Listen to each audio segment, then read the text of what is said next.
What's going on, guys? It is James back at it again without the white vans, but we are here with a guest who I went back and forth with on Instagram a little bit. I think that one of us found the other, but she's got some bomb ass content. She is also in the health and wellness space.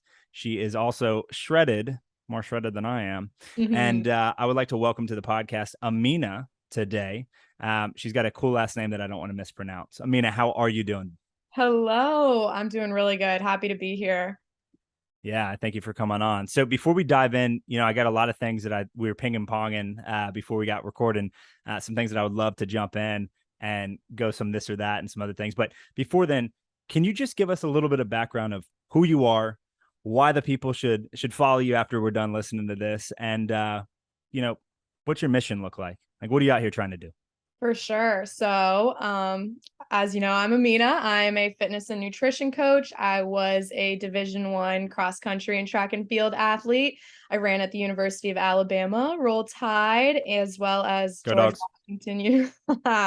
Go SEC. We can agree there. As well as George Washington University, Raise High. Ended up graduating from GW with my degree in exercise science and a minor in nutrition sciences. So I love all things fitness and nutrition as well as mental health. I really feel passionate about the intersection of physical health and mental health. And the people should follow me because I just ran a 541 mile and deadlifted 325 in the same week. And I'm not sure there's too many other females out there that can do that.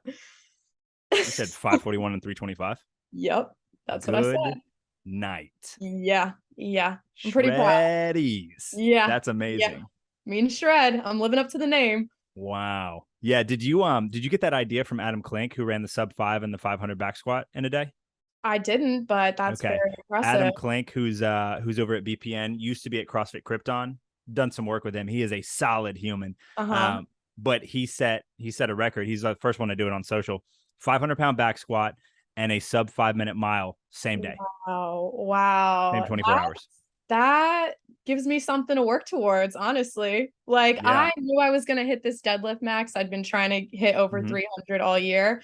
And then 3 weeks ago, I'm like, fuck it. Let's see what I can do aerobically as well. Like I'll do an anaerobic max and an aerobic max. And so I'd started training just a few weeks ago for the mile. I don't know about sub 5, but I could get a lot faster and a lot stronger maybe next year.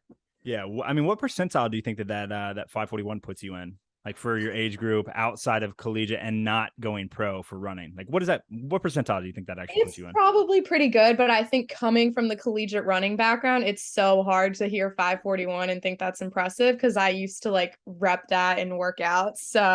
And I have teammates that can run miles in the 430s. So I'm like, 540 is not that good. But when you couple it with the deadlifts, that's where I'm like, all right, Yeah. that's pretty elite. I mean, how many people that are former teammates or are still on both of those teams that you ran on could deadlift the 325 and run those miles? They could do the mile, they could not do the deadlift. Yeah. They I mean, what could do you think your deadlift was when you were running? I'd never deadlifted when I was in college. It would probably Zero. Negative. yeah. It probably like maybe if I tried, it could be like 135. Yeah. um, Wow, that's right uh home that's about. very far. That's very far. Thank Yeah, you. it's crazy what the body can do. You hit a 325. We've got a over at the gym that I coach at. We've got a woman she's a friend. She's a registered dietitian, right? Right there, beginning of her 40s, pulled 300 pounds. Not Wow. running a 541, but has had Wow. kids, pulled a 300-pound deadlift. The kids is like, I mean, being a mom, I mean, moms do have special mom strength, but that is very impressive. Ridiculous, Yeah. ridiculous.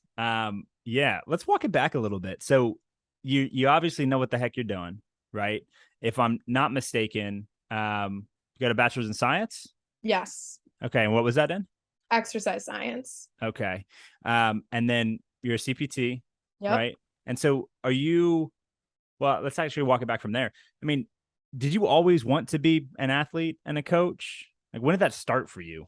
Nope. Athlete, I had no athletic background prior to high school when I joined my cross country team and was like, I need a way to make friends. I think I might be good at running. Let me try this. And I wasn't good. Freshman year, not good. Sophomore year, not good. I didn't even know what it really meant to run or to play a sport in college. I didn't know what Division 1, Division 2, Division 3 even meant.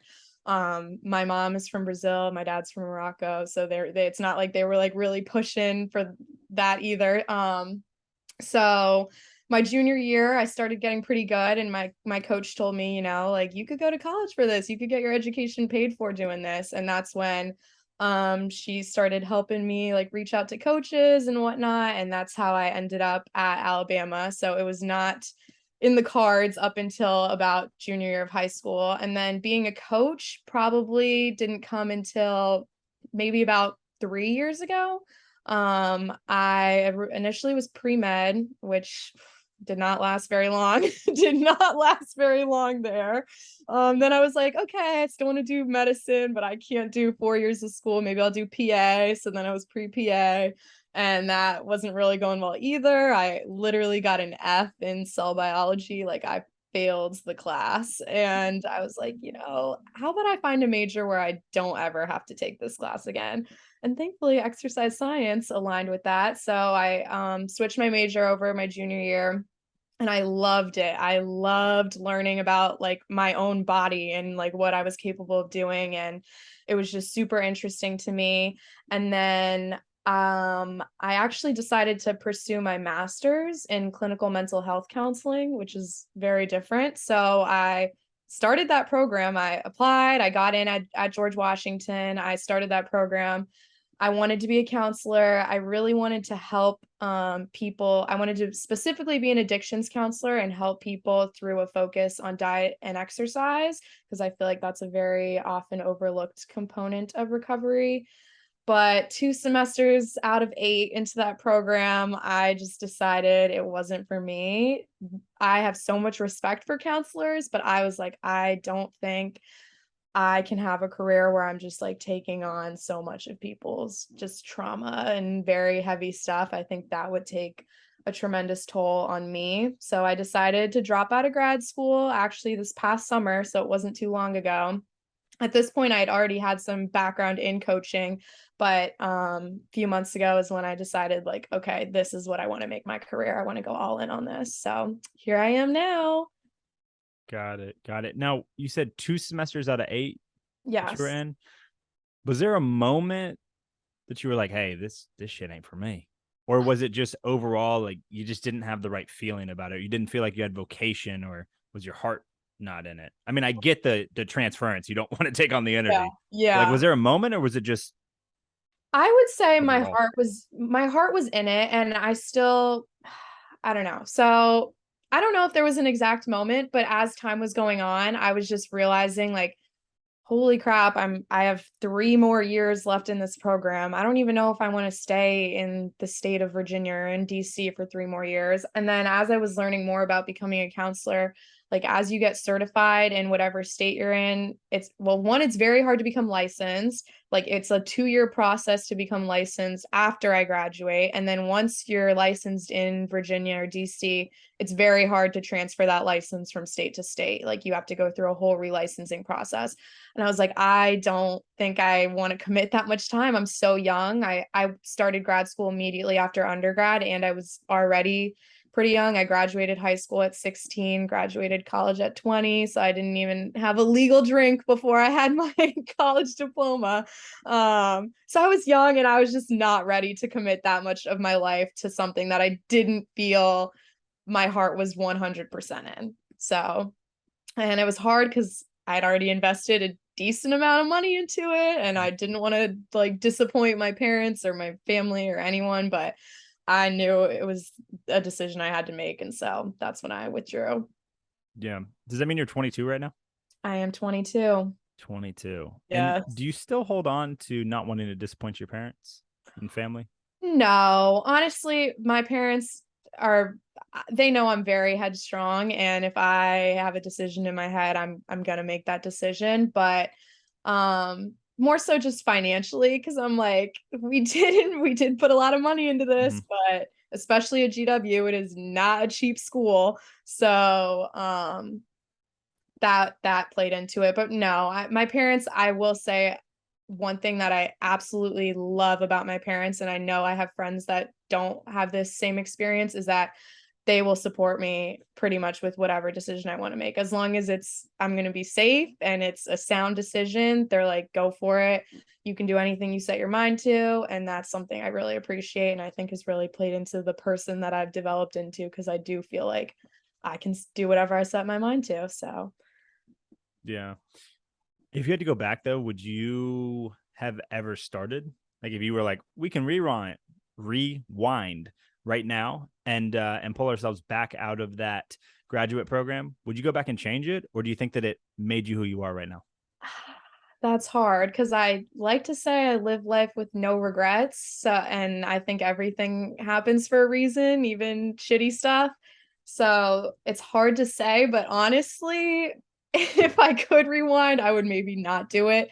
Um, I think I learned a lot, and I think everything that you do, even if it doesn't work out, teaches you something about yourself. So I did learn that it wasn't for me, and maybe if I hadn't done the program, I would have always been like, what if? So yes and no to that question. Well, but I mean, so then let's add a constraint here, right? Would you go Right. back if you had to give up the lessons that you learned from being there? Would you go back and change it? Yes, I would probably wouldn't do it. I probably wouldn't do it. Overall, not part of your journey. You would Yeah, absolutely just go a different direction. yeah, I do think mental health is very important, but I think I still felt that way before entering the program, so I Mhm. didn't necessarily I don't know if I needed those lessons. Got it. Got it. They weren't Yeah. as valuable as other life lessons I've had. Okay.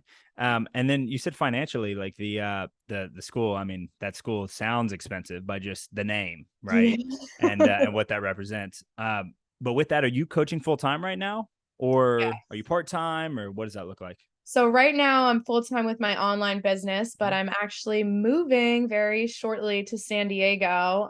So right now I'm not doing any in-person training because I Mhm. know that I'm leaving, but out there I'll be starting this internship program with a really cool gym called Fitness Quest 10. It was actually rated one of the top 10 gyms in the country.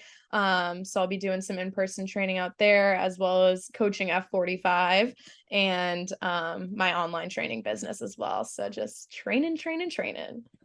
How did you? I'm gonna look up this fitness quest 10. You said. Yeah, Fitness Quest 10. Yep. Um, Talk to me about how you got into to F45, and let's talk about the methodology over there, right? But Yeah. first, tell me how you got in there. I'm Um, curious.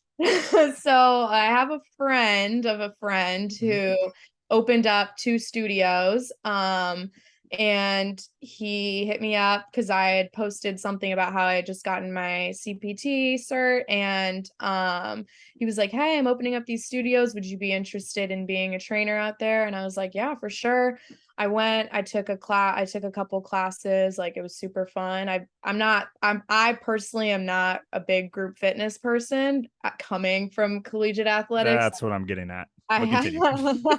I'm pretty intrinsically motivated, so Mhm. but it was fun, and it was a hard workout, like, 45 workouts are not easy. I don't know if you've ever taken a class. So it is one of those things where you're like, okay, that was hard. I want to do it again. So it's not as hard the next time. So I wasn't working with them yet because the with COVID and everything, the opening of the studios got delayed. And then when it was time for them to finally open up, the head trainer that was lined up to be the head trainer ended up like he backed out last minute, and they were looking for a new one. I was in grad school at the time, and so I was kind of a little skeptical to take on a full-time job while being in full-time school, but I asked a little bit about the details and responsibilities, and it is a very flexible schedule compared to other full-time work.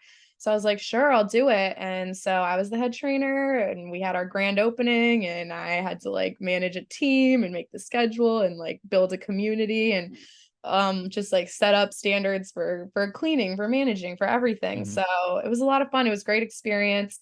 Um yeah, that's how I got into F45.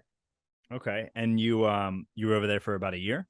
Yes, for about a year. And right when I dropped out of grad school was pretty much when I decided to step away from F45 because I was just like, it was great to do while I was in school because of the flexibility, but it wasn't something I saw myself doing long term. Okay. But a good experience that you wouldn't take back. Good Definitely some. experience for sure. Yeah, I Yeah. mean, being 21 years old and managing a team of 11 trainers and like setting up, like I said, all those Mhm. procedures and whatnot, it was a lot of responsibility. It was a little stressful at times, but I think it was really great experience. Yeah. That's similar to the experience that I had when I was in college. Did not graduate at 20 or at 17 or 20 years old. But I was running a bar. I was managing a bar before 21. Like, I Wow. couldn't even legally drink, and I was managing Yeah. a bar and had. I mean, I think at the time we had like 35 employees, and then when I was a general manager, we had 70. Wow. So I was just over the bartenders and the barbacks there for a bit, and then when I took over when that guy left and went to DC, it was funny. I was literally 22 years old, and we had 70 employees. Wow. And I mean, That sure, that was great experience for Yeah, you. and everyone's intoxicated, so there's an added complexity of drugs, sex, and rock and roll, you Hell know. And yeah. I'm like, yeehaw, here we go, University of Georgia, go Dogs. It was a time, but I wouldn't take that back, as I'm sure you wouldn't take back the F45 stuff, because like that's such an interesting position to be in, especially when you're probably one of the youngest, right? When Mhm. you're probably one of the least experienced, maybe Mhm. not in your own athletic development, but in coaching, right? Same with me in management. Like I was just a bartender. Like I crushed as bartending, but I didn't crush it in managing. I didn't know what the heck I was doing, Yeah. you know? But I wouldn't take that back because that then gave me the confidence and the ability to manage people and understand leadership from a anecdotal perspective, not just from reading a book and watching it. You know what I mean? Exactly. Yeah, you get thrown in and you sink or swim, and sounds like you were swimming. Sometimes you do both. Sometimes you sink and then you start That's to swim and you true. figure out how to swim while you're That's true. sinking. Sometimes someone's watching and they're like, I can't really tell if they're sinking or swimming. Yeah, like are you above water? Your toes are. I don't why are you upside down though, you know? Uh, No, for sure, for sure. So I mean on the journey that you're well, yeah, we'll go there. On the journey that you're on, I mean, what outcome are you looking for? Like, do you have a North Star that you're running after? And if you don't want your brand new employer to know this, we can skip this question. no, it's okay. I would love to someday own my own gym. That would definitely be the dream down the road, and like a Hmm. very athletic gym. Like I don't want to see a whole lot of machines in there. I want there to Hmm. be like a bunch of racks. Honestly, like it's not going to look like the Alabama weight room, but inspired by a big turf area to do a bunch of like agility and plyometric type stuff. And I would love to be able to, I had mentioned that in the clinical mental health program, I wanted to be an addictions counselor. That's something I feel really passionate about.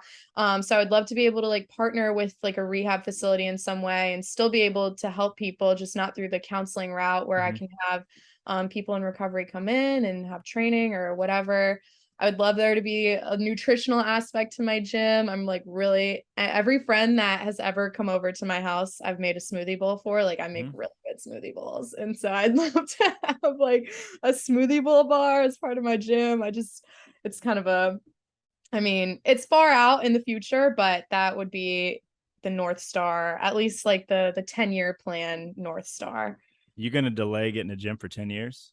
Not 10 years, but within 10 years, I would like to have one. I'm 22. I'm 22. I still Yeah, got to but you're figure out. but hold on. Look at your progress. Look at what you've done. Look at how far you've come already. You were in grad school before I was even drinking, before I was even like literally you were already in grad school and graduated from college while I was still figuring out what date night I was going to go on at that age in college with what sorority girl, you know? Oh, Like that's what my mind was at the same age. yeah. You're far ahead, right? Mentally. So I would say don't paint that as a 10-year. Like obviously, if you do the I, boring work, 5 to 10 years, it's unreasonable that you won't hit something, right?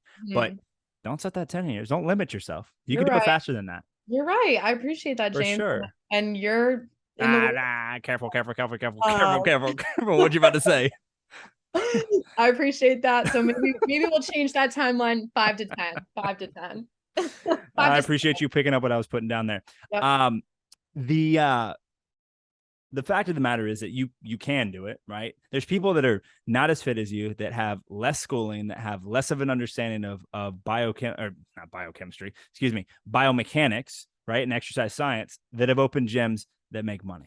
You're Right. There's right. a big business portion on the gym opening that a lot of people that are amazing in exercise science and in rehab and prehab and what have you, and killer nutritionists that don't know what the heck they're doing.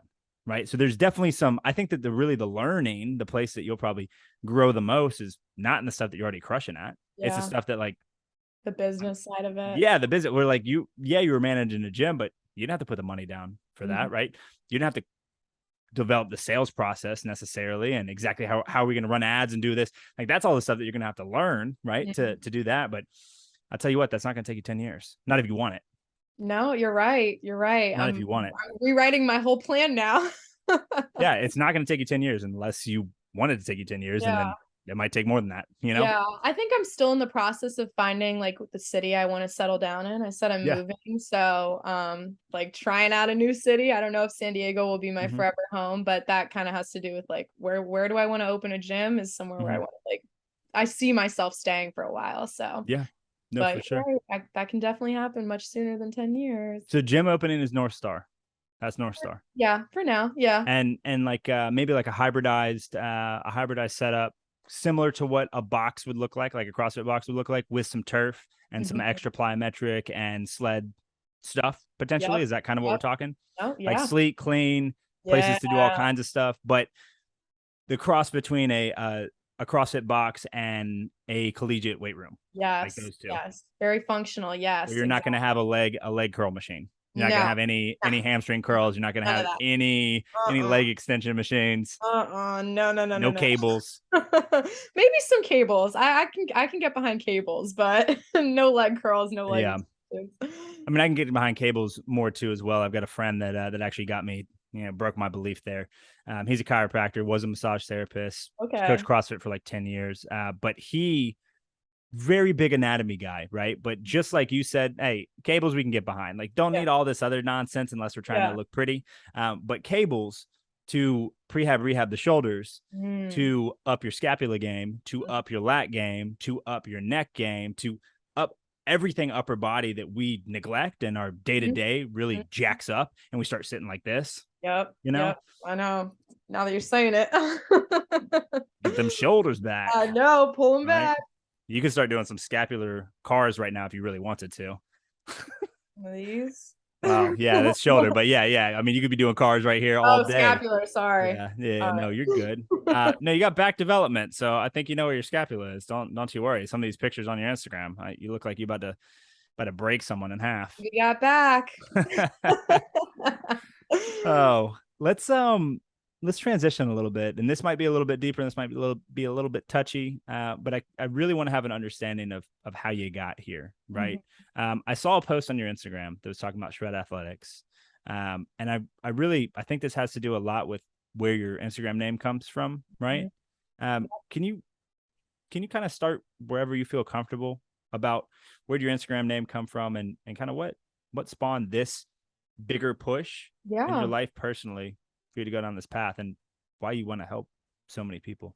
for sure. So probably around 2016, I met my boyfriend at the time. His name was Cary, and his Instagram handle was Cary Shred. So maybe you can pick up where Mean Shred came from.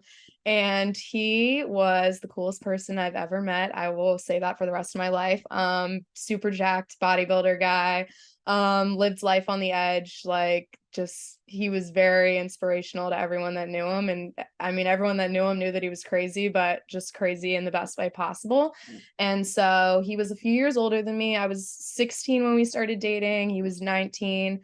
We were doing long distance while I went over to Alabama, and he struggled with addiction. That was something that I knew from the beginning of our relationship. It wasn't a secret or anything, but it was definitely something those were his demons that he faced. And he was able to get better during our relationship and was sober for like we dated for almost 3 years. He was sober for the last two of them, and then 3 weeks before the end of my sophomore year at Alabama, right before I was planning to transfer to George Washington, which I wasn't transferring because I didn't want to do long distance, but that was definitely like an incentive to come back closer to home because he was from Virginia.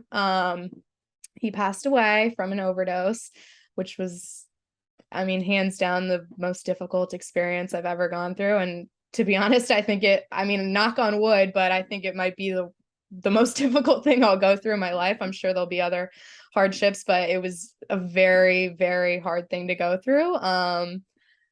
Like, yeah, I mean, to lose someone that you love, especially at a really young age, I was only 18 when he passed away, was just really, really difficult. And I did not see a point in living for a while after he passed away because I just felt like a huge part of me and someone that I had always envisioned in my future was no longer there. So it's just really hard to envision. It's hard to envision your future when like the person you saw yourself with is gone.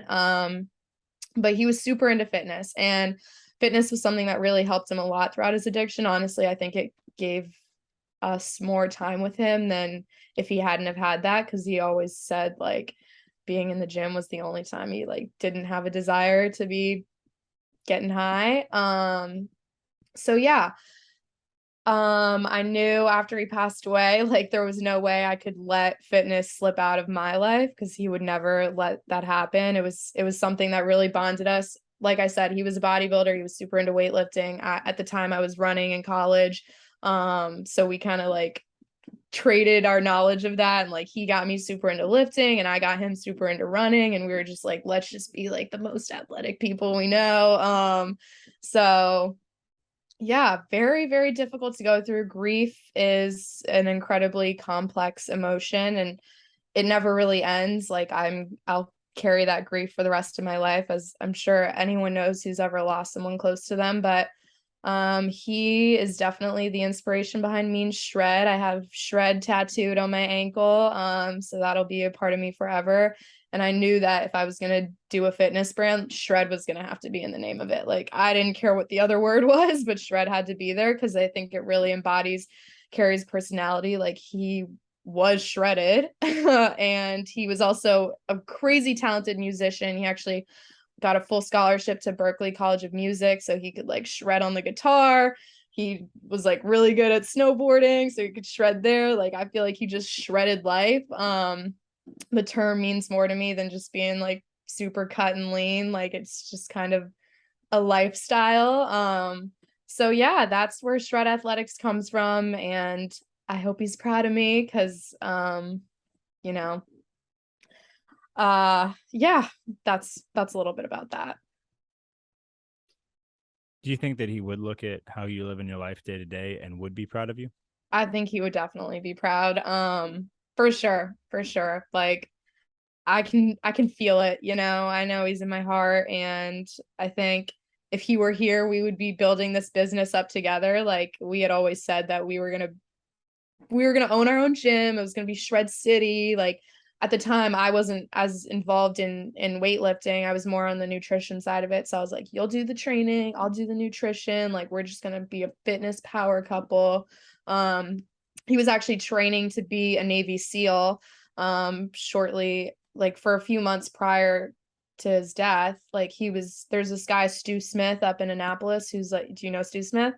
Yeah. So Not I personally, but yeah, I know who that is. I was getting dragged up to these workouts in Annapolis at 6 o'clock in the morning to train with all these like special forces guys. Like, I would literally be the only girl there doing these crazy brutal workouts. And actually, after he passed away, Stu reached out to me about the first workout that Cary had ever come to, which was this sand baby workout. They make these sand babies out of sand that's just duct taped in a huge pack, and like, I don't even remember all the reps, but you had to do like a 400-meter run, like a total of like 400 pull-ups, sit-ups, lunges, and every time you read, I'm not going to get into the whole details of it, but anyways, he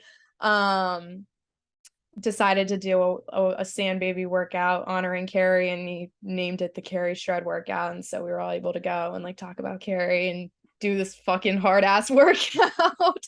So that was really special. And I'm not even sure where I was going with talking about that, but oh yeah, like so I'm sure Cary would have loved to move out to San Diego too and be in Coronado. I think we would have been doing that together. So I feel like I'm kind of like I'm still living our dream just solo, but I think he would be proud.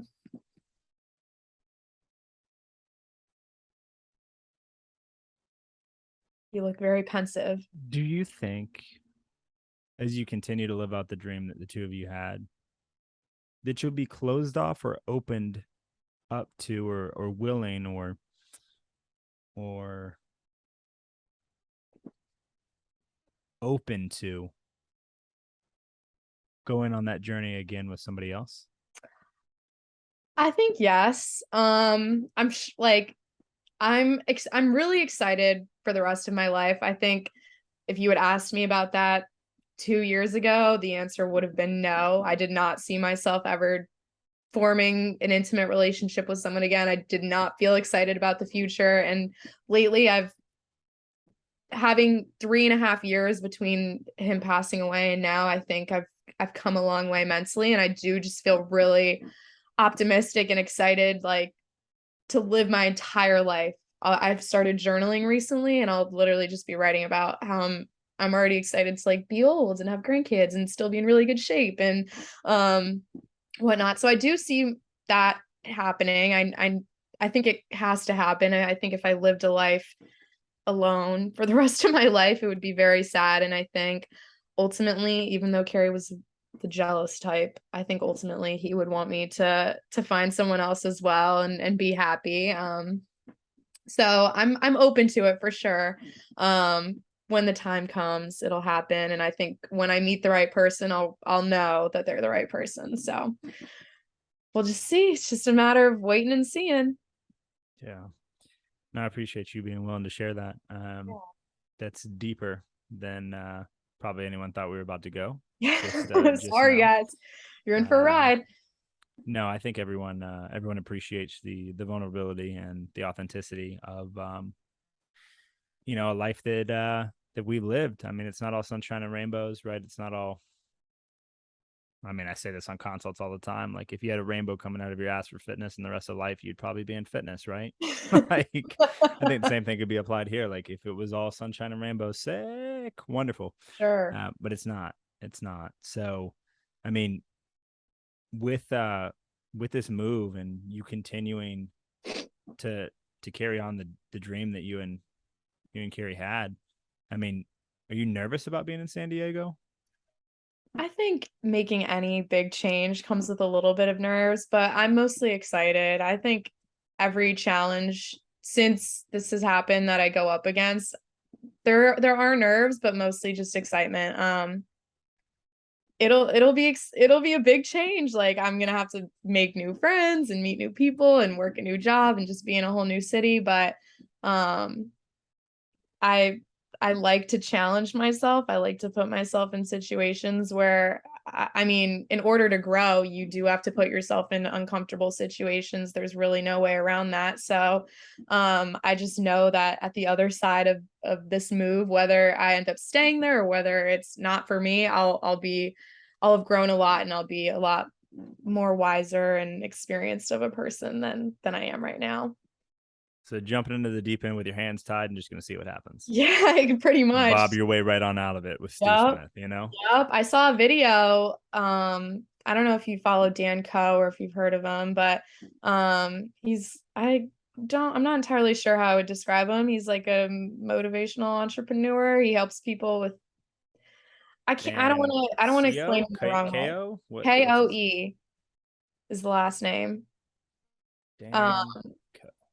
but he posted a video recently about tactical stress and how it's a technique of kind of like throwing yourself into the deep end pretty much and seeing if you sink or swim. And it's not for everyone, but the prerequisites are being that you like 100% believe that you can achieve whatever it is that you've set out to do. And an example that he gave was moving to a city where the rent is 2 times what you're making and just like telling yourself you're going to figure out a way to make it happen and make the money. And I feel like that's kind of what I'm doing. I'm like, this is tactical stress. And I do believe that that I can achieve what I want to achieve. So let's see what happens. Yeah, I don't know who Dan Coe is. I'm looking at him right now. He's got some cool. I mean, he's got some cool graphics on his feed. Uh-huh. But him, that exact example that you're talking about moving and going double rent. I've done that twice in the last 2 years, and it works There you go. straight up. And you So you moved, believe you'd be doubled, successful, right? doubled with no idea what I'm gonna do, and then doubled again. Well, actually, doubled once, right? Moved into Atlanta, and Uh-huh. then tripled in Atlanta, and moved about a year ago, and have been in that position, and we're fine. There you go. There you go. So, yeah, I mean, you don't really rise to the occasion. You fall to your systems, right? But it's funny, and this is something I'm sure that from a coaching perspective you probably run into with clients. Everyone's got limiting beliefs, right? Mhm. Everyone thinks they don't have time. Everyone thinks they don't have money. Everyone thinks they don't blah blah blah blah blah. Right? If you have the systems in place when you're busy, when you're having to be lean, right, and you don't have a lot of cash, if you can just figure out how to prioritize more often than not prioritizing, your whole life can change Yeah, ridiculously, that's right? And exactly we it. always find a way to pay the IRS, pay for gas, pay rent. We find a way to pay for everything else, but sometimes we don't find a way to pay for us. But For sure. we should take confidence in the fact that if we do that for everyone else, we can do it for us, even if we're not comfortable doing it. So Yeah. weird. No, I agree. There's a quote I like or I saw recently that was just like, you need to be the one changing your life because no one's going to change it for you. And that's exactly how I feel. Like a lot of times people think they're in the passenger seat of life and it's just happening to them and that there's nothing that they can do to control their circumstances. And I'm like, you actually have as you have the most control over your circumstances and your power. And obviously, like, shit happens in life Mm-hmm. that'll knock you off your feet. But at the end of the day, like you're in the driver's seat. You got to make the decisions. You got to take control. So I totally agree. Do you think that people in that example specifically, where people are like, "I'm in the passenger seat, I don't have control," do you think it's that they don't actually have control, or they're choosing to hand over control? They're choosing to hand over control for sure. And I think going through adversity definitely helps you realize, I mean, that's a sink or swim where most of the time you're not controlling the situation. Mm-hmm. But I do find that people that have been through some sort of Mm-hmm. adversity in life tend to have just like a stronger mindset towards life and are able to take more accountability for their life. And I mean, you can't necessarily control going through adversity. Some people like, I mean, it's they just, I mean, I don't want to say people have had an easy life, but some people have had it a little easier than others. And you can Call a tell, spade a spade. It's hard. yeah. And you can tell by their mindset. So I maybe it's a choice. They don't realize that they're making it the choice. They think Mm-hmm. it's just the way it is, but it's definitely that they're relinquishing power. Yeah, I mean, I like the way that Hormozy breaks it down about people just casting away. It's kind of like the way CBT does, right? Cognitive behavioral therapy. The way they run it away, right? Like hey, it's others, right? It's circumstance, it's others, or it's me, Mm-hmm. right? And you can tell how much someone feels that they're in the driver's seat by which one they cast their power to. Because if you come all the way down to it's me, cool, we're very close to core. We're right there and we can overcome that. But if you cast it to circumstance, you have no responsibility. If you cast Yeah. it to others, then we're one step closer. But it's still power that you have that you're choosing to not take hold of. Are you Mhm. familiar with Goggins and Jocko Willink? Yes. Both of them. Extreme Ownership. Have you read it? No. You should read it. Have you read Can't Hurt Me? No, I haven't. Oh I my should read it. I goodness. know, I know. How I've do been you saving. how do you know those two Navy SEALs and you haven't read either of those books? Listen, I was dragged into I would know them by association. Like when you're dating someone who's really into it, you just learn that stuff by Mm, association. mm. But I will read them. So wait, Can't Hurt Me, and then what was the other? Extreme Ownership by Jocko Willink. Ownership. All right, noted. Yeah. Jocko was a commander in the Battle of Ramadi. And Goggins, I mean, everyone knows who David Goggins is. Yeah. Who's going to carry the boats? He's a Buds warrior out here. Went through it three Uh-huh. times, but both of them have very good books about personal responsibility. And again, like Mark Manson also is another person that takes a different stretch of the imagination there. Jordan Peterson, Dr. Jordan Peterson too. They all kind of come to the same conclusions around a few things, but just get there a different way, right? 300 Mhm. ways to skin the cat. It's interesting though, because for you to change your life, I mean, you got to take responsibility, but taking responsibility looks like you not being able to blame anyone else for anything that's happening. And it's fascinating. Mhm. And then the coaching, and I would love to hear what you think about this.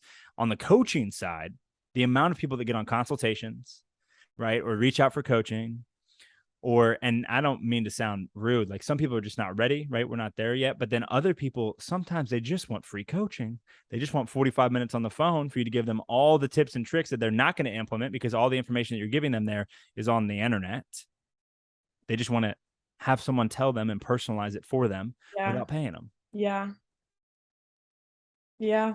The I feel implementation is where the money and where the results are, right? Like you being able to help someone hand yeah. in hand walk down the sidewalk and get stuff done is where the help is, Yeah. right? I mean, what would you say the proportion is for people that approach you or that you talk to in the DMs or otherwise that are ready to actually take control of their life or are not? Like, what do you think Oh, that percentage is? there's few. I would say the people that are actually ready would probably be, I don't know, like 20% or less. And you can tell by your conversations with them whether it's something that they really want for themselves or they don't. And at the end of the day, it's like I can give you all of the tools and all of the resources to help you, but Mm-hmm. if you don't really want it yourself, then there's nothing I can do. I can't make you want it for yourself, you know? So I agree. And I think you had actually posted something. I was scrolling through your Instagram about Scroll, baby, scroll. scrolling away. It was you were talking to the camera about how there's 168 hours in the week and you can't find 3 to work out. And I'm like, yeah, that's crazy. So many people use the excuse of no time. And I'm just like, there's no way you have no time. Maybe some weeks can be really hectic and feel like you have no time, but in the grand scheme of life, like how important is your health to you? You know, like you don't have time to prioritize your health to put you first.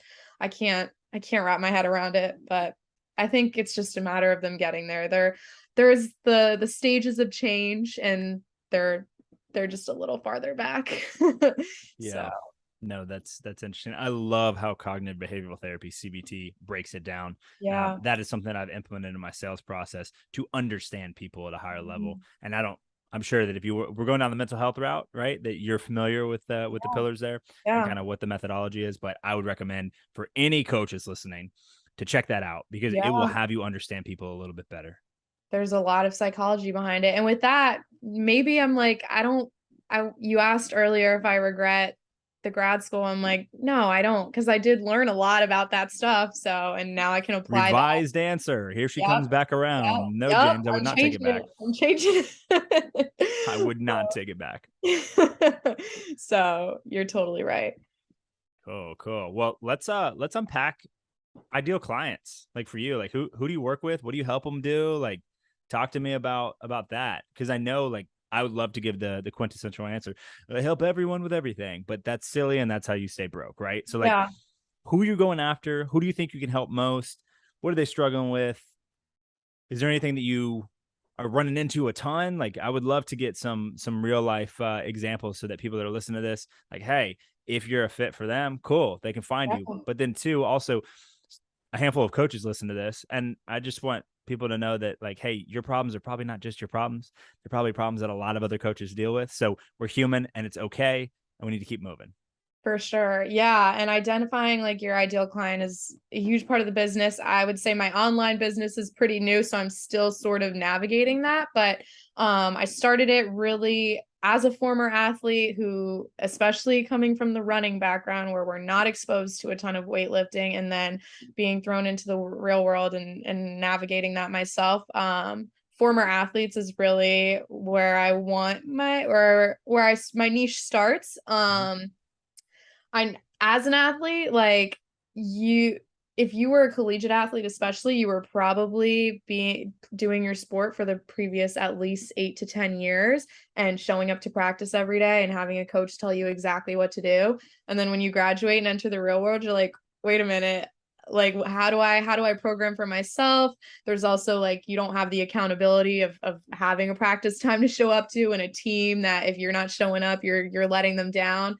So it is pretty hard. I know people think college athletes wouldn't have any trouble figuring out their health and fitness, but it is difficult. And I have a lot of former teammates that have reached out to me since I've been going on my journey and being like, what, how do you do what you're doing? Like, please help me. I have no idea what I'm doing in the weight room, especially. So I'm like, yes, that is who I really want to help. And I think my whole philosophy as a former athlete is continuing to train like an athlete and being as functional and well-rounded as I can, strength and stamina and mobility and agility and all of that. I want to be able to feel like an athlete for the rest of my life. And so I do feel drawn to people with an athletic background. However, I don't want to like limit myself to that, but that would definitely be my niche. And then there was a lot of questions. What was the second part of the question? Oh, it was just like, who's your niche, and what can you help them solve? And I think you kind of answered both of those, Oh yeah. right? Because I'm just trying to get an understanding of like who you're trying to work with, what does that look like, what kind of methodology are you following with these people, Yeah. and like really just internal as a coach yourself, what are you following, Yeah. right? Like what do you not what do you think is fooey, right? We don't need to go on a tear hating Uh, stuff. We'll go into a this or that in a little bit, but like your methodology, what you want to bring, what you want these athletes to know, how you train yourself. Like, yep. talk to me a little bit about that. Yeah. So outside of the fitness part of it, another thing I wanted to mention with college athletes is like, at least at Alabama, like we had our own athletic dining hall that we were showing up to with all these pre-selected healthy choices. Like it really took all the guesswork out of your own nutrition. So I think when you leave, we weren't cooking at all really, because all of our meals we were able to get there. So I think that's another thing that a lot of former athletes have to navigate. And I really feel passionate about nutrition. I love to cook myself. So that's something I really like to help with. And then also the mental health side of it, like being a college athlete, especially in the SEC or just at the Division I level in general, but especially in such a competitive conference, like it can really take a toll on your mental health. I know there's been a ton of like activism lately about athletes' mental health with like the recent suicides, which is horrible. But yeah, so really helping navigate mental health post college athletics and like still finding your identity in like being an athlete even though you're not on the team, and also just making it a lifestyle. Like that's one thing. That's how I train myself. I am doing this for life. So it needs to be as sustainable as possible. I'm not like obviously there is value in like tracking macros and calories and whatnot, but I don't want to have to be doing that day in and day out. If I can't get in it, I'm not super strict with my training. I only lift 3 days a week, and I find that there's great compliance with that. If you want to do more, you can do more, but I'm like, if you feel like you don't have time, you can at least commit to 3 days a week, right? 3 hours in a week. And then mental health, really, I've gotten really into like journaling lately and reading and writing and just meditation, trying to stay off my phone more and doing things to better my mental health as well. And those are all things that I try to apply to my clients. Like I don't want to be prescribing anything to them that I personally would never apply to my own life. So definitely training for life. I think the journey of health and fitness is a lifelong journey. So we're in it for the long run. Let's make this a smooth ride. Do you believe that if it's something that you wouldn't do, that you couldn't do it for the rest of your life, you shouldn't do it for a day? I feel like I heard you talk about that in another podcast. You made a little marathon analogy about how, do you know what I'm talking about? I'm just listening. Go ahead. Okay. I Continue. would say, I mean, no, I would disagree with that. If you can't do it for the rest of your life, you shouldn't do it for a day. Because I mean, there is value in like doing something that's really hard. Like I've done workouts where I mean I would not do that workout every day, like the Stu Smith workouts, even though there are guys that do that every day. But I think there's a lot of mental growth that comes from like pushing yourself to levels that you aren't even sure you can go to. And yeah, so I would say there's a time and a place for those challenges, but in general, I try to keep things as sustainable and as healthy as possible. Got it. Got it. So, a clarification question. You do not feel that if you couldn't do it for the rest of your life, that you shouldn't do it for a day, right? You do not feel that way. Yes. Fair. Do you feel though that maybe those individual things that you wouldn't like, you wouldn't want to do Stu Smith workout for every day of your Uh-huh. life for the rest of your life? Cool. But would you think that there's benefit to pushing yourself mentally day in, day out, maybe not in that format every single day, but having some sort of stimuli so that you are growing and are uncomfortable every day, moving towards where you're trying to go? You think that That, that's sustainable to do yes. every day? Yeah, I can agree with. I mean, there's the whole ideology around being 1% better every day. And so little challenges like for me, um, I keep bringing up journaling, but it's kind of my new thing. Nothing Like wrong with journaling. just like making myself sit down and write for at least 20 minutes every Mm-hmm. day. There's some days where I really don't feel like doing it, but then once I am doing it, I think I get a lot of good thoughts out and a lot of good potential content out. So yeah, I think we should all find little micro challenges every single day. Drinking more water, like reading in the morning, not going on your phone for like your first hour waking up. That is a hard one for me. That's my current micro challenge. I feel like I'm getting addicted to my phone, which I don't know if you feel that way, but it's kind of a scary feeling. I'm like, oh my God, I just recently had to delete TikTok because are you on TikTok at all? I mean, yeah, I post every now and again. It was like I would be like, okay, that's enough TikTok for today. I put my phone down and then like 5 minutes later I'm back on TikTok and I'm like, I don't even remember making the decision to do this. So And what do you mean when you say addiction to social media? Like, are we talking, hey, you don't realize that you're back on it, you open it back up sometimes involuntarily, or yeah, are we talking about like you just spending too much time, you think, on your screen in general? Like, what are we talking about addiction here? a mix of both. A mix of both. I would say I don't want to label it as an addiction truly, but No, no, no, no, no. You're welcome to do that because it is an addiction for a lot of okay, people. yeah, it is an Like it. addiction. Like the whole putting it down and Mhm. then ending up back on it, like that's when I'm like, okay, this is concerning. Like I told myself I wasn't going to be back on this, and yet here Mm.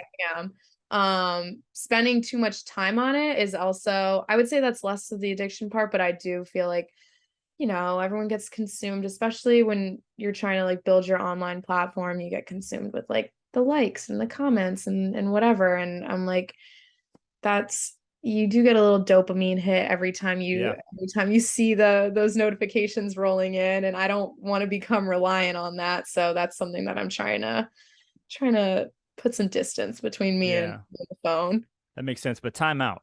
Um, it sounds like the addiction that you're talking about is in the consumables for you, not in the creation.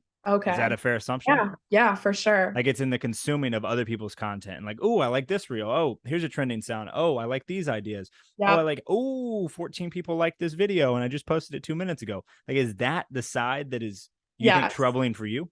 Yes. Yes. Because And I feel the same way. If I spend time consuming all day every day, it's terrible. yeah. It's terrible. Yeah. If I spend time communicating with people in the DMs, right, trying to set up consultations, giving out free game, getting them into our Facebook group, what have you, posting, I Yep. feel so solid Well, because because that's like productive, like that's helping your business. But then, and I'm sure, like finding the trending sounds or getting ideas mhm, is productive. And sometimes I tell myself that to make myself feel mhm, better. But I would agree. It's the consumable part that's more concerning. The creation part is good. Like, your no.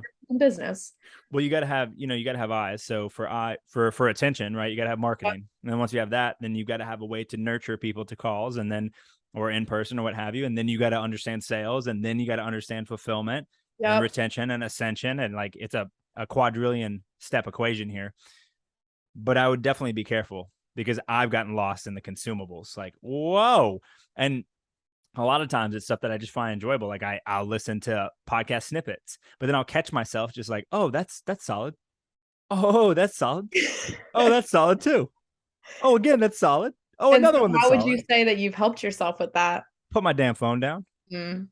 Like my outbound activities on my phone, right? I do not go, I try to hit 100 outbound messages to new people around something to do with coaching that have engaged with my content, that are in my DMs, that I followed up with before, that have wanted coaching or are posting about or liking things. Mhm. 100 outbound messages before 12 p.m. in the day, Wow. Every day. Wow. every single day. Right.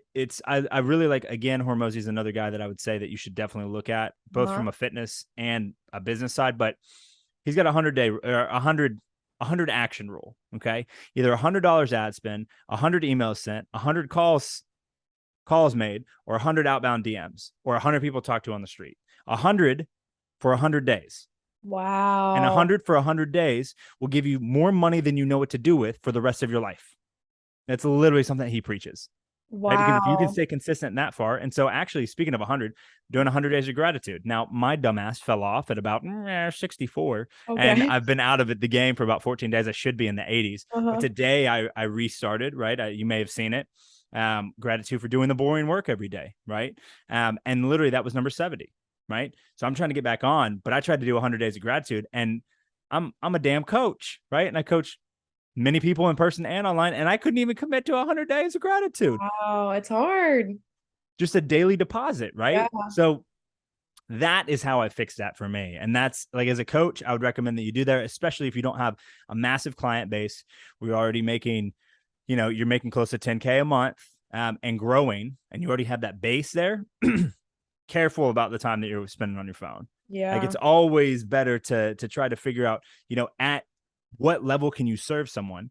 And I'm sure that you would agree that you can serve someone at a higher level if they're paying you for your services, right? Mm. Okay, so what do you need to do to get people there? Those are the things that you should be prioritizing. Yeah. And that's rhetorical. That's a rhetorical question. You know what I Okay. mean? No, it's like I'm just saying in general, like, yeah. that's what I've had to label my social media time. And it doesn't mean that I don't post a story of my meal. It doesn't mean that I don't post videos when I'm working out. It doesn't mean I don't hang out with friends and snap some random stuff. That's Yeah. cool. But for like business hours, and not, that doesn't mean 9 to 5, just whenever you're on your phone for business, you can't be doing all this consuming stuff Yeah. unless you're consuming prospects content or potential clients, right? However you want to label this, leads, prospects, whatever, or engaging with people that are engaging with you, or engaging with other coaches and doing collaboration stuff. Like, outside of those things, You're totally right. No, not I'm great for gonna your mental I'm health. gonna look into that 100 days thing. I might take that into practice. I like that. Yeah, it's ridiculous. It, like, the amount of that's an unreasonable amount of effort that most people will not take. And most Hmm. people might take it for the first 10 days. But how many people, if you look left and right, are going to be doing that at 100 days? You're right. I am pretty damn consistent, and I couldn't even do one gratitude post a day for 100 days, Yeah. right? We always have a place to get better. We're Yep. literally coaching Oh, people for on the sure. daily deposits that you need to do. And I could not do 100 days of gratitude in a row. What the hell? You know? I feel like you're really beating yourself up about that. No, no, no, no. I'm just using an example. Yeah. It actually doesn't bother me at all. But maybe 2 years ago it would have. I've been Mm, like, damn, I'm a failure. Damn, I didn't do what I made a commitment to myself and I couldn't do it. And boo, James. But now it's like, okay, I missed it. Get back on the horse, right? yeah. Just like I try to offer grace to clients, and I'm sure you do too. Yeah. Like, if someone falls off the nutrition protocol today, sick, today's today and Yep. tomorrow's We'll get tomorrow. back on it If you're tomorrow. given breath tomorrow, you can try to change it tomorrow, Yep. right? Totally right. I Fair. agree. Yeah. So, I mean, that's something I think that we as coaches, we all got to get better at, Yep. right? Not beating ourselves up, excuse me. But also doing the boring work, because if we can impact more people, more lives are changed, and all of us are fighting apathy. Yeah. We're not fighting each other. You're not taking clients from me. I'm not taking clients from you. At the end of the day, there's enough people out here that need the help that we can all eat. For And so can our sure. clients. What we are fighting at the end of the day is people not moving, people Preach, eating James. bullshit all day, every Keep day. going. Yeah. No, I'm done. I'm getting off my No, soapbox. I I'm like taking it. off. Stay on it. It's I'm good. taking the holy text off the front, and we're putting it down, and we're getting off stage. But I just think that like we need to do we have a massive responsibility as health and wellness practitioners, whether you're on the medical side or not.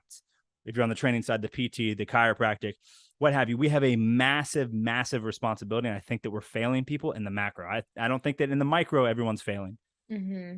But I think in the macro, we are too ideological. We are too dogmatic. We are too wah, that's terrible. This is great. Yeah. That's bullshit. I'm God, right? Like pointing and, hey, chiropractors, no, that's unhealthy. Like you shouldn't do that. Well, PTs, they don't understand fitness and whatever. Uh-huh. And keto people, like just, we're But being we're all too trying to help people, you know? Yeah. correct. So Correct. We're that's being that's too where we, dogmatic though. yeah, And I would yeah, love to see all of us be better about having conversations and yeah, disagreeing, right? yeah. We can disagree, and that's totally cool, right? That's totally cool, and we can keep moving. I totally agree. There's no right or wrong way to be healthy. There's no right or wrong way to help people, and that's where we all need to like put aside the differences and the minutia and realize that we all have the same common goal, which Or is to should make have the America same common healthier. goal. Yeah, make America healthier. Oh, careful for our international listeners. Sorry, guys, Sorry, you're not sorry. gonna get help. America. Cool.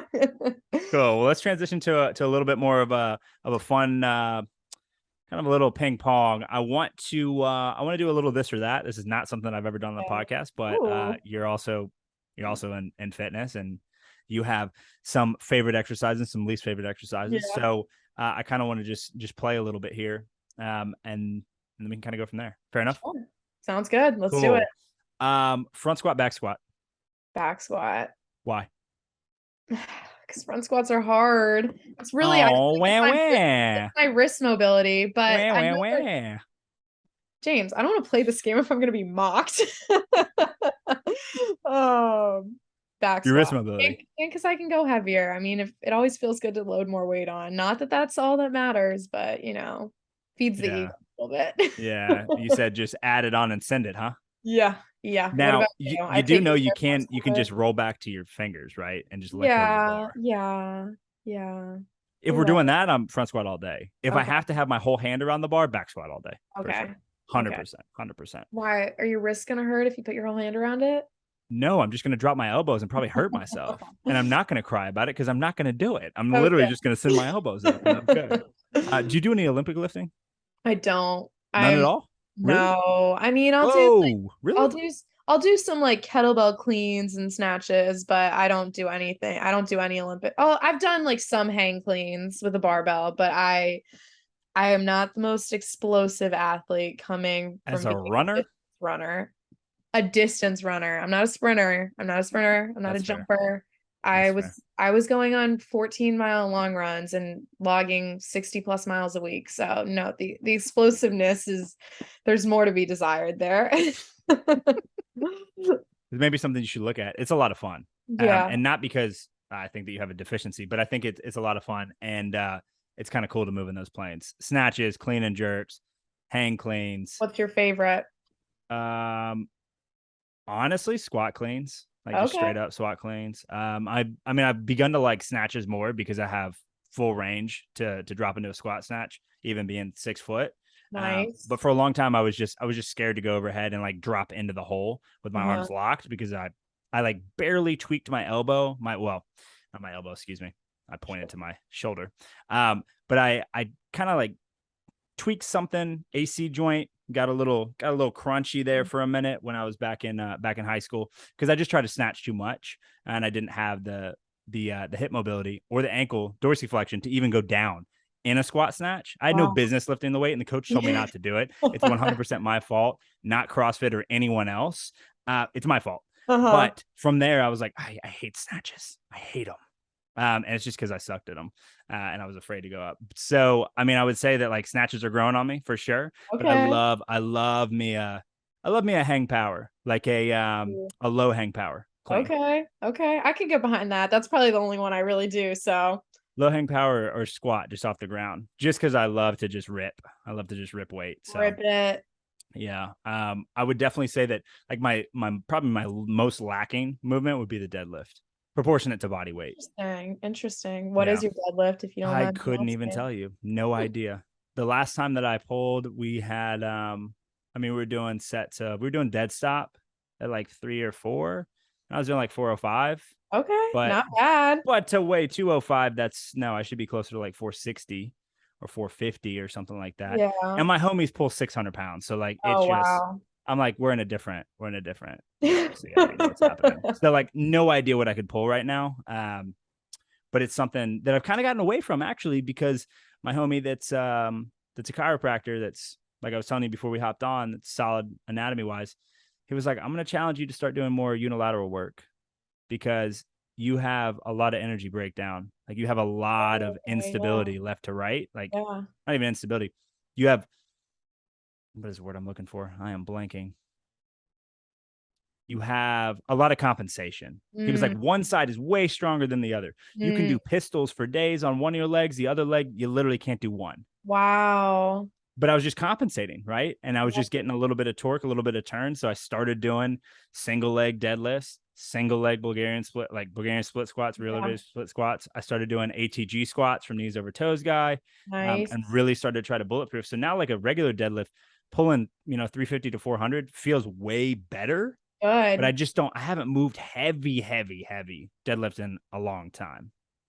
I mean, we've all got different goals. It's not like deadlifting heavy is like a requirement, Not really especially for anything. if you're really, yeah, it's really not exactly No. like, honestly, that I went through a period of time where I didn't like back squats, like with the barbell, and then I Mm-hmm. was just like, there's not really any real life carryover to Mm-hmm. being able to move X amount of weight on my back. Like as long as I'm squatting in some capacity, that's fine. And I Mm-hmm. think that's what a lot of people have to understand too. Like there are functional movements that we should all be able to do, but there's not like certain ways that you have to do them. So, Yeah, but what does functional mean? Because deadlifts aren't that functional going 400 pounds. oh yeah, no, it's not functional, but deadlifting and being able to pick something up from the ground using your legs and not your back, and keeping a straight spine is functional. Absolutely. People, I'll 100% agree with you yeah, there. But yeah, pulling 400 pounds, I don't really know. Unless it's sport specific, I don't really know what we're doing. And I'm not saying don't do it. I yeah, like deadlifting, I think yeah, it's fun. yeah.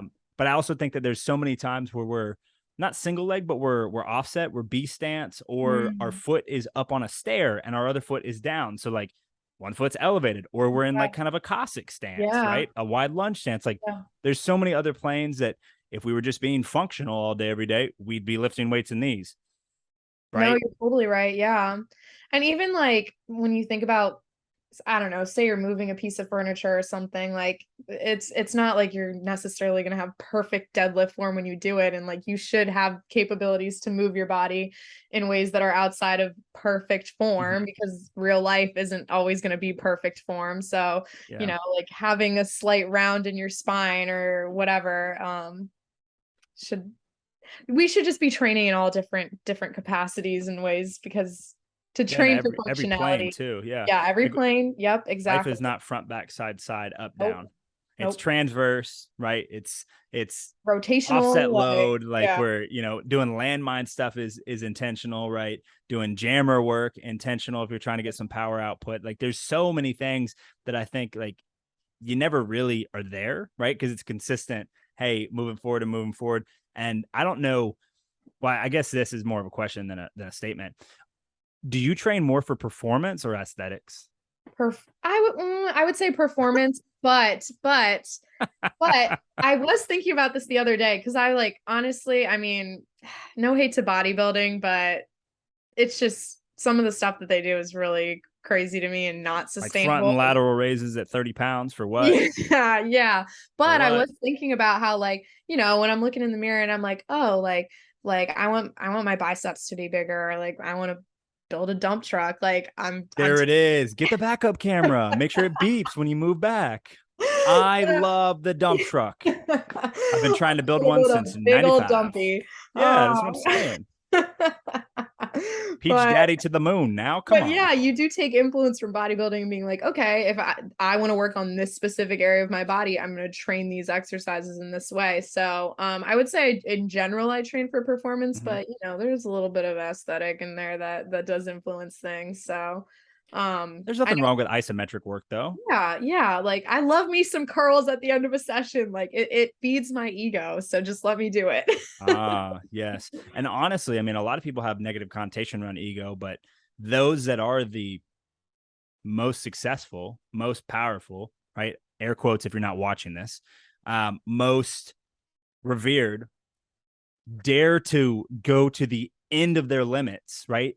They dare to believe in themselves to the point where it could be called ego, Yeah, you got to right? have They have a confidence. grandiose belief in self, right? To Yeah. get to somewhere where someone else hasn't gone, right? Yeah. So I think that we live to throw negative connotation around that ego word. But I mean, everyone that's great has it, a ton of it. Yeah, exactly. And I think a lot of people that are really involved in weightlifting, like if sometimes they came from a place where they didn't have great self-esteem and weightlifting has built that up. And so like it it's good. It's good to have confidence and believe in yourself and feel good in your own skin too. I know that there's a lot of I don't want to say stigma, but people are like, you shouldn't just be training for aesthetics, blah, blah, blah. But like, or just to lose weight, just to look a certain way. But I think looking a certain way can really build your confidence and help you feel comfortable in your own skin. So I don't know. Yeah, I think also fuck them. Anyone that says that your goal should be is That's silly. I mean, true. there's That's true. a messy middle, right? In one of our other podcasts, my buddy Don Scazzari was on here. Solid BJJ, Brazilian Jiu Jitsu, right? Purple Ooh, belt, and has been training years and years. But we talked about the messy middle, right? And you can have an aesthetic goal. You can literally train because you want a dummy thick backside and you want to fit in clothes a certain way. yeah. That's cool because guess what? If you do that and you're actually at the pinnacle of where you need to be for that to be a thing, you're going to have carryover to other things. So I Yep. think that like me being like, hey, Ameena, you shouldn't do this. You should only train for performance, right? If you can't have it carry over to your life outside of the gym, you shouldn't do it. I think that that's silly because Yeah. you decide what your life looks like, what you want to do. And if your driving force is, I want to look hotter, right? Or I want these body parts to be this size, or I want to shed to this percent body fat, sick. Like definitely can check in with your mental health around that and make sure that you're Uh-huh. not chasing an ideal that you're never going to hit that's going to negatively impact you. Mhm. However, I don't get to tell you what your goal is. I can tell you that if you're within this range, it's better for your health, Mhm. right? Probably being 5'9" and 270 pounds, jacked up at 7% body fat is not the healthiest thing in the world for Yep. longevity. Yep. But if you want to get on stage and you're only 5'9" in a bodybuilding competition, you're going to have to be pretty damn big. That's true. That's okay. Right. So I don't know. I think that we could all do a better job there, Yeah. But hey, the messy middle is where most people can be. And look, if you want a dump truck, I salute you. Thank you. Run Thank it. you. I'm trying to like turn around and knock stuff over with it. There it is. That's the energy we need. That is it. That is it. Do you completely like a little bit of a pivot from aesthetics there? Do you train with any kettlebells at all? I would say I try to make one day a week where I involve more kettlebells, but like following Maddie, because I went to I Matty don't know if Conti, Matty Conti Maddie Fitness, shout Conti. out. Yeah, shout out. She was at Kiera Freeman's coaching conference. I don't know You if you came to that? I did. I was You in came to that Atlanta. and you came to Atlanta without saying what's up? I'm You sorry, I didn't know dick. you Are you then. I didn't know serious? you You were then. in Atlanta I was. like a month and a half ago Yep. and you didn't say what's up? I know. I know. And my chair's going through the window I now. was being Thank you. shy. I was being shy. I'm Oh kidding. my goodness. But yeah, since following her and like seeing all that she does, like it's super cool and it's definitely, I mean, especially if you don't have access to a gym, like being able to see people go through these awesome flows just in their own house is amazing. So it's something it's on my list of things to get to. But right now I also really want to get into kickboxing once I move. So Got it. Okay. um there I have a growing list of fitness goals, but kettlebell flows is something I do want to get into. Why were you asking though? I was just curious because a lot of people that come from like traditional sports or what have you look at kettlebells and are like, oh, jazzercise with a kettlebell. And I think that's cool. And you can label it that if you want. And I'll even promote that on my own Instagram. Like, hey, went to jazzercise today. Because I think it's funny. Like you're trying Yeah, to troll me and I think it's funny too. Cool. yeah, Like run it. yeah, It is very difficult though to do tactical snatches, right? Around the body, around the worlds, around the bodies, halos with heavy ass kettlebells, single or dual. It is yeah, very difficult to yeah. do. And I really think that a lot more people would benefit in stability, right, of their Yep. joints, and also Mobility in too. yeah. I mean, we move in the transverse plane, and Mhm. that is something that I literally never did in the gym until I worked out with Maddie. Like I went to one of her Wow. classes and we had transverse lunges, and I was like, "What in the? I'm not trying to do all this. I'm not trying to do this at all." So how long have you been involved in the kettlebell stuff? I come to her class like when I moved to Atlanta. I moved to Atlanta in 2020, like right after COVID was like at its peak, Uh-huh. right in August. And then she started that in that January of 2021, and so Uh-huh. I've been coming like literally every week, once a week. Wow, that's awesome. Um, and so like I've learned all kinds of stuff that I don't necessarily implement into my training outside of working with her. But then, she was on the Ladder app and now she's got her own programming somewhere else. And there's more things coming there. She's a solid practitioner though, very close friend of mine. And yeah, I mean, she taught me more in kettlebells than I thought I'd ever learn, Did literally. you guys become friends through you taking her class or you knew her prior? It's actually funny that you say that because we became friends through a mutual connection that runs now has something called Fight and Flow, right? And Okay. he and I went to college together and worked in philanthropy stuff together. But actually, Maddie's a handful of years older than me. We didn't realize this until we became better friends. We grew up in the same city and didn't know each other. Wow, small world. That's Yeah, awesome. And where are yeah. you originally from? Originally Houston, Texas, but we grew up in Peachtree City. Okay, cool, Yeah, cool. Peachtree City, golf cart capital of the world, where everyone and their mother at Delta lives and works. Wow. Yeah. So 2021, like beginning of 2021, I started doing kettlebell stuff, and I pretty much stuck with it. Like once a week, every time she has it, I'm there on Tuesdays. Sweet. That's awesome. No, you're inspiring me to get into it. Like, I think Literally, tomorrow one kettlebell is all you need. I'm gonna try to do some flow stuff in the gym. Yeah, all you need is one, and if you can get a competition bell, even better because they're Yeah. bigger. They're bigger handles. Yeah, cool. I love it. Yeah. Well, cool. Well, anything you want to leave anyone with? I mean, I feel like we kind of bounced around all over the place. We bounced around, but it was great. Like, this was awesome talking to you. It was my first podcast experience, and you're Let's awesome at talking go. games. So you did a great job leading the conversation, and it was an honor to be here. Well, I greatly appreciate your time. Let the people know where they can find you so that Yes. you're not just on a podcast episode and then you disappear, right? Want them to go follow Yeah. you, find you. What Follow me on Instagram at means shred. Means is MEENZ. Give me a follow. Toss me a like or two if you want. But I look forward to meeting more people. Cool, cool. Well, I greatly appreciate you coming out of here. And your Instagram will be linked in the show notes. So if you're on Spotify, if you're on YouTube, if you're on whatever, you will have a link to her podcast, or excuse me, to her Instagram from the episode and the micro snips so that you can find her. And again, I really appreciate you being on here, and I look forward to doing it again. Thank you. Sounds good. All right, guys, that is it for the episode today. If you would like to listen to more, if you are listening to this in small format, we are on YouTube, LinkedIn, Instagram, every streaming site. Please do not hesitate to reach out if y'all would like to see somebody specific on the podcast, and go show Ameena some love on Instagram. She's got a dope profile and some videos pulling some heavy ass weight. So don't be shy. Thank you so much for coming on, and we will catch y'all next episode. Appreciate you. Peace.